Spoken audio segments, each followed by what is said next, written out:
শুভ সকাল বন্ধুরা, welcome to স্বপ্নাস ইচ্ছে। আশা করছি আপনারা সবাই খুব ভালো আছেন আর আমিও খুব ভালো আছি। আজকাল বিল্ডিংয়ের চারিধারে এই ভারগুলো বাঁধা দেখলে না আমার মনে হয় আমাদের বিল্ডিংটা যেন কেউ আষ্টে পিষ্টে বেঁধে রেখেছে, কেউ যেন জোর করে খাঁচার ভিতরে আটকে দিয়েছে বিল্ডিংটাকে। এ যতদিন না খুলবে আমার মনে শান্তিও নেই। আর আজকের আকাশটা কিন্তু একদম পরিষ্কার, নীল নীল আকাশ। আর জানি এই আকাশে প্রচণ্ড গরম পড়বে, কারণ কালকেও গরম ছিল আর আজকের তো হবেই। সকালে উঠেই কাপড়গুলো মেলে দিয়েছিলাম, কারণ আজকাল দিনের বেলায় মেলা যায় না, সারা দিন বিল্ডিংয়ের কাজ হয়। আর এই সাইডে দেখলেন ভারগুলো খুলে দিয়েছে। যাক, আমার বিল্ডিং এক সাইড মুক্ত হয়েছে। আর এখন ঘড়িতে বাজে কিন্তু 6টা 3, মানে দেখছেন 8, কিন্তু 5 মিনিট ফাস্ট আছে। 6টা 3 বাজে। আর শ্রেয়া কিন্তু স্কুলে চলে গেছে, ও 6টার সময় বেরিয়ে গেছে। আজকে ওদের মর্নিং স্কুল হবে। অ্যাকচুয়ালি কালকে দেখিয়েছিলাম যে মার্কেটে গেছিলাম, তখন ওদের স্কুলের বিল্ডিংটা দেখিয়েছিলাম। তো স্কুলটা না একদম মন্দিরের পাশে। তাই আজকে জগন্নাথ দেবের মানে যে রথযাত্রার সমস্ত অনুষ্ঠান শেষ হলো, তাই মন্দিরের তরফ থেকে আজকে প্রসাদ বিতরণী আছে। আর স্কুল চলাকালীন এগুলো খুব অসুবিধা হয়ে যাবে, তার জন্যই সকাল সকাল মানে মর্নিং স্কুল করা হচ্ছে। যদিও এই বছর প্রথম মর্নিং স্কুল হচ্ছে। প্রত্যেক বছর কিন্তু ঠিক টাইমে স্কুল হয় আর খাওয়া দাওয়ার 2 ঘন্টা আগেই ছুটি দিয়ে দেয় বাচ্চাদের। তো এবার মর্নিং স্কুল করে দিচ্ছে, একদিক থেকে ভালোই। বাচ্চা কাচ্চা একদম ঘরে চলে এসে শান্তিতে ফ্রেশ হয়ে তারপরে মন্দিরে প্রসাদ নিতে যেতে পারবে। তো তার জন্য আজকে মানে শ্রেয়ার মর্নিং স্কুল হয়েছে, তার জন্য ও একদম সকাল সকাল ঘুম থেকে উঠেছে, 5:30টায় ঘুম থেকে উঠেছে। অ্যাকচুয়ালি আজকাল দেখছি না শ্রেয়ার সবার আগে সকাল হচ্ছে না। সবার আগে সকাল বলতে সে তো আমি উঠি সবার আগে, কিন্তু আমার কথা ছেড়ে দিন, আমি তো ঘরের বউ, কিংবা কারোর মা, কিংবা কারোর বৌমা, ঘরের বউ, মা, এদের সকালের ওঠাটা কোনো গিনতির মধ্যে আসে না, কোনো ধর্তব্যের মধ্যে আসে না। কারণ এরা তো সকালে উঠবেই, এদের তো এটা ওঠা কর্তব্য, এটা দায়িত্ব। ঘরের বউ সকালে না উঠলে হয়? সকালে যদি ঘরের বউ না উঠবে তাহলে উঠবেটাকে? শুধুমাত্র ঘরের বউরাই তো সমস্ত দায়িত্ব ঘরের কাঁধে করে নিয়ে থাকে, যার জন্য সকালে ঘুম থেকে ওঠা, নিজের ঘুমকে স্যাক্রিফাইস করা, সমস্ত কিন্তু সেই ঘরের বউয়েরই দায়িত্ব। বাচ্চারাও মনে করে মা সবার আগে উঠবে, আমাকে ডাকবে, আমার সমস্ত কিছু গুছিয়ে দেবে। অ্যাকচুয়ালি এগুলো মানে বছরের পর বছর, যুগের পর যুগ এরকম একটা ধ্যান ধারণায় চলে এসেছে যে ঘরের বউ মানে সকালে ওঠার কর্তব্য তার, সংসারের সমস্ত দায়িত্ব তার। যদি দায়িত্ব না নিভাতে পারলো তাহলে ঘরের বউ হলোই কী করে? আর তাহলে ঘরের বউ আনার কী দরকার? ওই তো দায়িত্ব নিভানোর জন্যই তো ঘরের বউয়ের দরকার। অ্যাকচুয়ালি কী বলুন তো, আমাদের সমাজটা এরমভাবে তৈরি হয়েছে, এই মানসিকতায় ধীরে ধীরে বড় হচ্ছে আমাদের সমাজ। একটা মেয়ে ঘরে জন্ম নেওয়ার সাথে সাথে বাবা মায়ের মাথায় একটাই চিন্তা আসে যে তাকে একটুখানি ভালো করে মানুষ করে একটু যেভাবে সেভাবে লেখাপড়া শিখিয়ে কেমনভাবে পরের ঘরে দিতে হবে। এটাই তার একদম মেয়েটার জন্ম হওয়ার থেকে বড় হওয়া অবধি বাবা মার চিন্তা থাকে। আর একটা মেয়ের ভিতরে সেটাই মানে ঢুকিয়ে দেওয়া হয় যে তুমি বড় হয়েছো মানে বড় হবে, মানে তোমার লক্ষ্য একটাই থাকবে যে তোমাকে বিয়ে করতে হবে। তুমি যাই করো না কেন, যত পড়াশুনো করো না কেন, যেই চাকরি করো না কেন, তোমার পরের বাড়ি যেতে হবে আর সেখানে গিয়ে তোমার একার কাঁধে সেই সংসার উদ্ধার করে দিতে হবে। মানে এমনভাবে শেখানো হয় যে জীবনের মকসদ, জীবনের ইচ্ছা সমস্ত কিছুই যেন একটা মেয়ের শুধু পরের বাড়ি যাওয়া আর তার সংসারকে উদ্ধার করার জন্যই হয়। তো যাই হোক, এটা শুধু আমার কথা না, এই দুনিয়ায় 98% ঘরের বউ, মা, বৌমা এদের কথা। তাই বললাম আর কি। তো যাই হোক, আমার কথা তো ছেড়েই দিন। আমরা গৃহিণীরা এমন একটা মানুষ যারা সংসারের সাথে এতটাই ওতপ্রোতভাবে জড়িয়ে যায় যে ঘরের মেম্বারদের মধ্যে গিনতিতেই আসে না। মানে সংসারের ভিতরে এমনভাবে মানে নিলিপ্ত হয়ে যায়, মানে অদৃশ্য হয়ে যায় সংসারের কাজে এমনভাবে বিভোর হয়ে যায় যে মেম্বার হিসাবে গিনতিতেই আসে না, ঘরের বউয়ের গিনতিকেও গুনতেই ভুলে যায়। তো যাই হোক, যে কথার জন্য শুরু করলাম, অ্যাকচুয়ালি শ্রেয়ার আজকাল সকাল সকালই শুরু হয় সকালটা, কারণ ওর স্কুল আছে। স্কুল জীবনটা তো সবার অন্য রকমই কাটে। প্রিয়ার আজকাল কলেজ নেই, তাই এত সকাল ওঠার ওর কোনো দরকার পড়ে না, শুধু ঘুমটা নষ্ট আর কি। আর মজুমদারের তো রিসিপ্ট চলছে 2:10, তাই সকালে ওঠার দরকারও নেই। ওই 8টায় উঠে চাটা খেয়ে মেডিসিনটা খেয়ে আরও 2-1 ঘন্টা ঘুম হয়ে গেলেও কোনো অসুবিধা নেই। যদিও মজুমদারের এরকমই চলে, বাইরে যদি না যেতে হয় তো মজুমদারের সারাদিন ওই ঘুমানো, ঘুম থেকে ওঠা, মেডিসিন খাওয়া, খাওয়া এইরকমই চলতে থাকে ডিউটির আগ পর্যন্ত। হ্যাঁ, আবার যখন মজুমদারের রেসিপ্ট হয় 6টা-2টো, তখন কিন্তু ওর আবার সকাল সকাল ঘুম ভাঙে, ওর আবার দিনটা অনেকটা সকাল থেকেই শুরু হয়।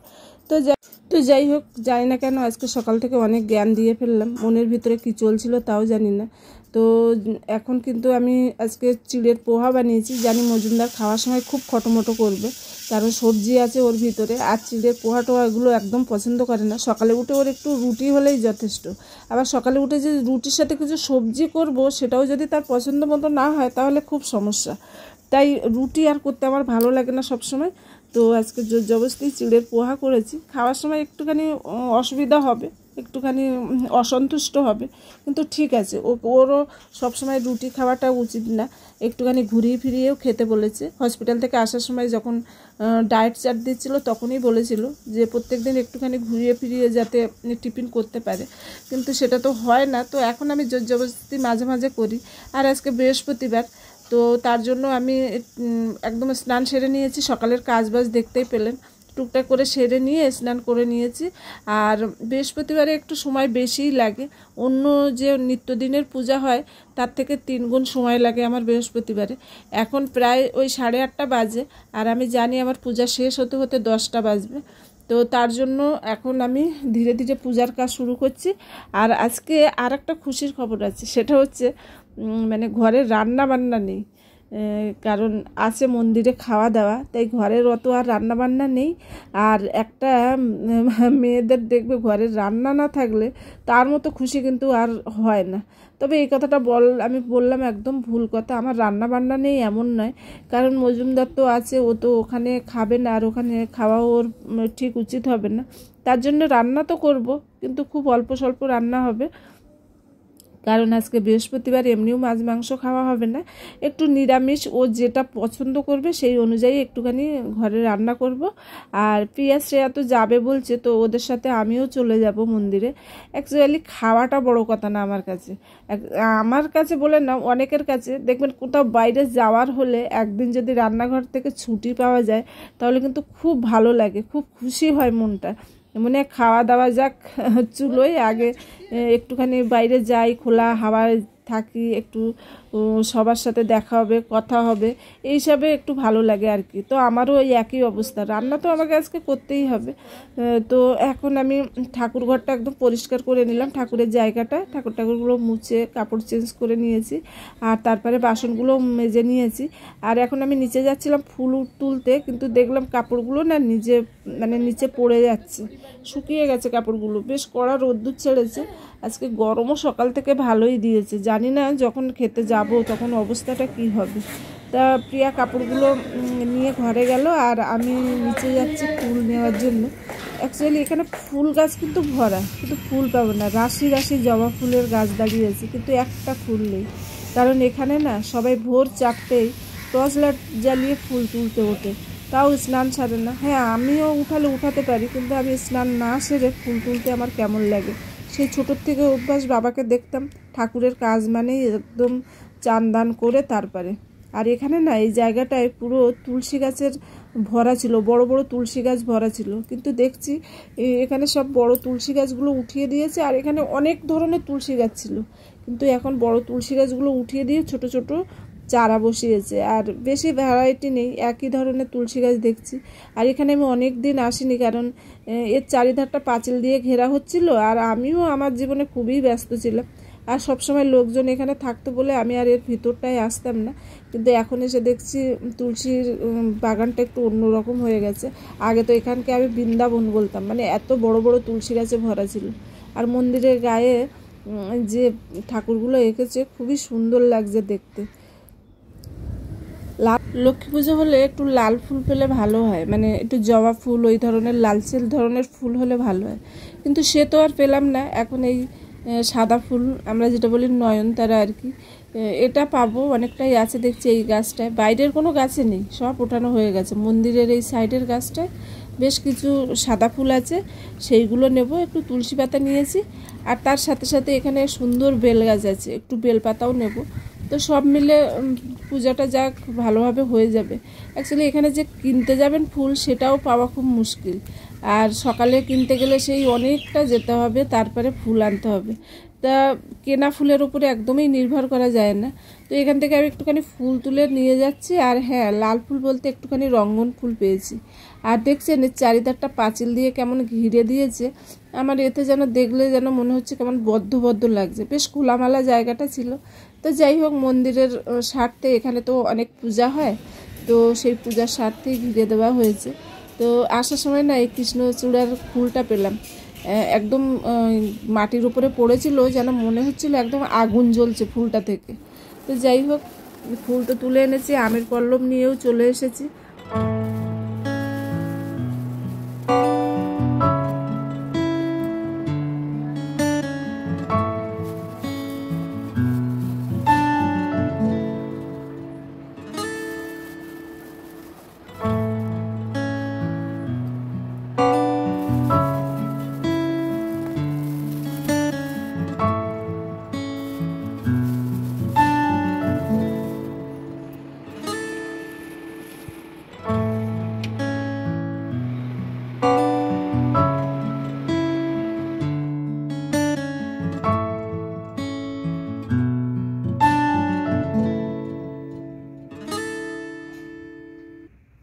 ফুল বলতে লাল ফুল বলতে একটু রঙ্গন ফুল পেয়েছিলাম, তো সেটাই নিয়ে এসেছিলাম। তো সেইটা দিয়েই কাজ হলো, আর পূজাটাও হয়ে গেছে। আর তার মধ্যে শ্রেয়াও চলে এসেছে স্কুল থেকে। খাওয়া দাওয়া তো এখনও হয়নি, আমিও খাইনি, প্রিয়াও খায়নি, কারণ প্রিয়ার শরীরটা ভালো লাগছিল না। তো বললো পরে খাবো, তোমাদের সাথে খাবো। আর শ্রেয়া তো সকালে বললাম ছাতু খেয়ে চলে গেছিলো, টিফিনও নিয়ে যায়নি। তো ওর প্রচণ্ড খিদে পেয়েছে, ঘরে ঢুকতে ঢুকতেই বললো মা আমার খিদে পেয়েছে, আর আজকে টিফিন হয়েছিল। আমি ভাবলাম মর্নিং স্কুলে টিফিন হবে না, আর ও বললো যে টিফিন হবে না, যার জন্য টিফিন দেওয়া হয়নি। আয় নিয়ে যায়, আজ আজ আজ আজ এত দূর তো আমার হাত পাবে না, ধর। আচ্ছা থাক, এখানে দিয়ে দিলাম, এখান থেকে নিয়ে যাবি।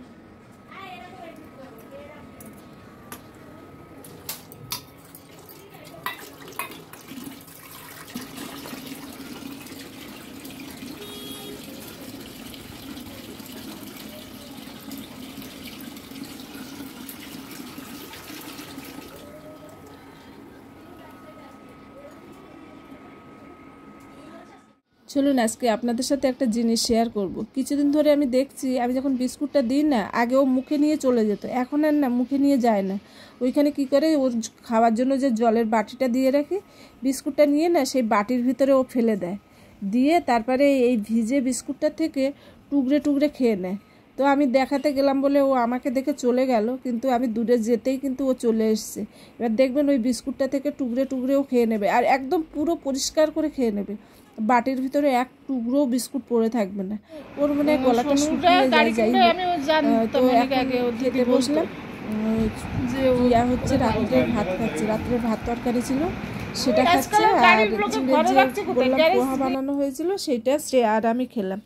আর আজকে বললাম শুধুমাত্র মজুমদারের জন্য রান্না হবে, মজুমদারকে বাইরে খাওয়াটা ঠিক হবে না, কারণ ওখানে এমনি ঘি মশলা দিয়ে তো রান্না হবে, যদিও সাদা খাওয়া, তাও তবুও ঘি মশলা দিয়ে রান্না হবে, তারপরে আতপ চালও হবে।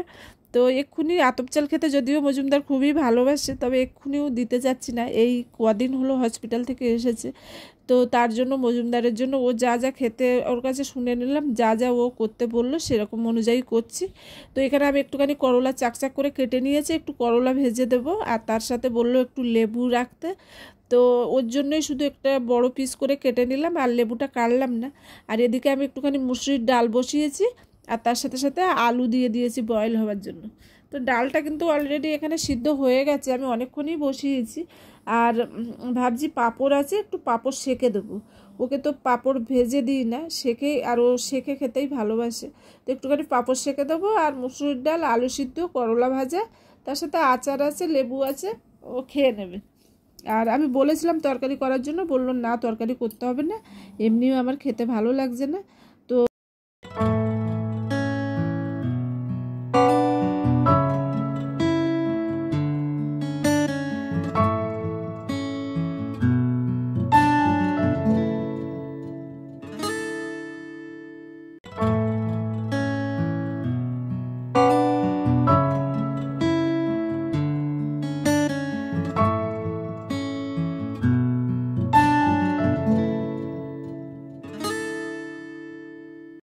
এই ছোট্ট হাঁড়িটায় ভাত বসালাম। এই হাঁড়িটা অ্যাকচুয়ালি মজুমদারের একদম ব্যাচেলার জীবনে, যখন ওর বিয়ে হয়নি, যখন ও সার্ভিস করতো তখন এই হাঁড়িটা ও ব্যবহার করতো। তো আমি ইন্ডাকশান আসার পরের থেকে এই হাঁড়িটা আমি উঠিয়ে রেখেছিলাম, কিন্তু সেদিন রান্নাঘর পরিষ্কার করতে গিয়ে না হাঁড়িটা দেখলাম, তো বাইরে বার করে রেখেছি। বেশ ভালো লাগলো, মনে হলো মাঝে মাঝে এতে ভাত হয়ে যাবে, কারণ আমাদের যতটুকুনি ভাত হয় তো ওই যে ইন্ডাকশানে বসাই গামলাটা, ওটা প্রচুর বড় হয়ে যায়, কিন্তু ইন্ডাকশানের জন্যই আমার গামলাটা বসাতে হয় আর কি। তো ওই জন্য এই হাঁড়িটা রাখলাম, যখন অল্প কিছু ভাত হবে বা এমনি ভাত হবে তখন মাঝে মাঝে হাঁড়িতে বসিয়ে দেবো। তো ভাত হয়ে গেছে, ডালও ফোড়ন দিয়েছি পেঁয়াজ রসুন আর পাঁচফোড়ন আর শুকনো লঙ্কা দিয়ে, আর করলা ভাজাও হয়ে গেছে। আর এদিকে দেখলাম দুই বোন বসে বেশ সাজুগুজু করছে, তো আমি এসেই হাতটা বাড়িয়ে দিলাম।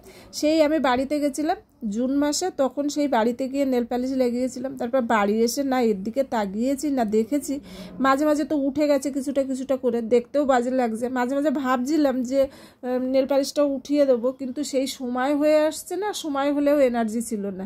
আর আমার এসব খুব একটা ভালোও লাগে না, নেল পালিশ যখন লাগানোর হয় ওই শ্রেয়া নয় প্রিয়া যদি লাগিয়ে দেয় তো ভালো। তো যাই হোক, এই অভ্যাসগুলো চেঞ্জ করতে হবে, নিজের প্রতি একটু টাইমও দিতে হবে।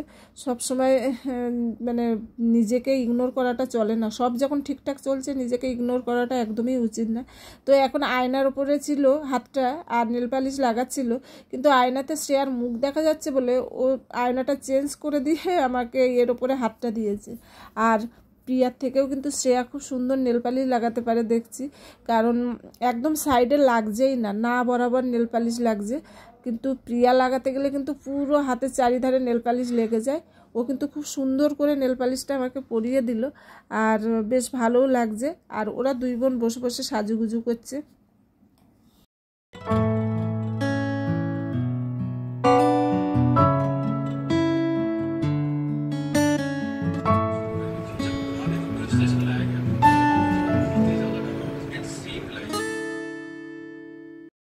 শ্রেয়া রেডি হয়ে চলে গেল, আর শ্রেয়ার তো যে ড্রেসটা পছন্দ হবে ওটাই হচ্ছে ওর মূল মন্ত্র, মানে ওই ছাড়া ও আর কোনো ড্রেসই পরবে না। তাই নিয়ে অনেক বকাবকি করলাম, কিন্তু ওই সেই কুর্তিটা পরে চলে গেল। আর মজুমদার চান করে উঠে বসে একটু মানে টিভি দেখছিল, তারপরে খেতে দিয়ে দিলাম, বললাম মজুমদারের খাওয়া হলে তারপরে আমি বেরোবো। তো ওই আজকে দুপুরের খাওয়া বলতে ডাল ছিল, পাঁপড় শাকে দিয়েছিলাম, করলা ভেজে দিয়েছিলাম, আলু সিদ্ধ আর মুসুরির ডাল ছিল, আর লেবু ছিল। তো খেয়ে নিয়েছে, এখন পিয়াও রেডি হয়ে গেছে আর আমিও রেডি হয়ে গেছি। তো বললাম মজুমদারকে একটু ছেড়ে দিতে, তা মজুমদার প্রথমে পিয়াকে ছাড়তে গেছে, আমি একা একা হেঁটে যাচ্ছি। আমি যতটা যাব একা একা যাব, তারপরে মজুমদার আমাকে নিয়ে ছেড়ে দেবে, মানে পিয়াকে ছেড়ে এসে তারপরে আমাকে নিয়ে যাবে। আর তারপরে তো মজুমদারের ডিউটি আছে। তো আমি হেঁটে যাচ্ছি, আর এত রোদ্দুর কি বলবো, মাথা ফেটে যাচ্ছে। কখনো কখনো রোদ্দুর হচ্ছে, কখনো কিন্তু আজকে মেঘলা হচ্ছে, তবুও যেন সেই এর ভিতরে পুরো মানে এত গরম লাগছে বলার নয়। একদম দুপুর 1টা বাজে এখন। তো যাই হোক, আজকে তো একদম রাস্তা ভরা মানুষ, সবাই যাচ্ছে আসছে এরকমই হচ্ছে। তো প্রিয়াকে ছেড়ে এসেছে, প্রিয়া ওখানে এক জায়গায় দাঁড়িয়ে আছে, দাঁড়িয়ে রেখে মানে দাঁড় করিয়ে রেখে এসছে, আর আমাকে নিয়ে যাচ্ছে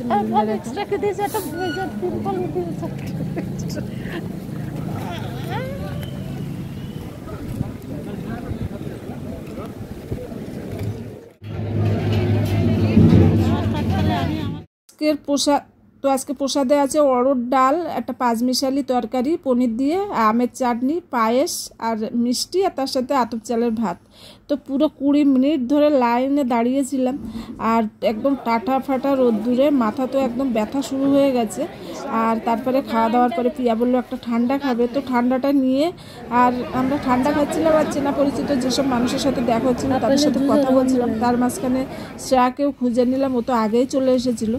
তো খাওয়া দাওয়ার পরে এখন চলে আসছি, এখন কিন্তু 2টো বাজে। তো এখনও দেখলাম একদম সেম পরিমাণে লাইন আছে, কারণ এত বড় টাউনশিপের প্রত্যেকটা মানুষ আজকে প্রসাদ নেবে। তো যাই হোক, এখন বাড়ির দিকে রওনা দিচ্ছি।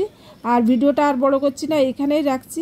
আবার আসবো একটা নতুন ভিডিও নিয়ে। ততক্ষণের জন্য আপনারা সবাই ভালো থাকবেন এবং সুস্থ থাকবেন।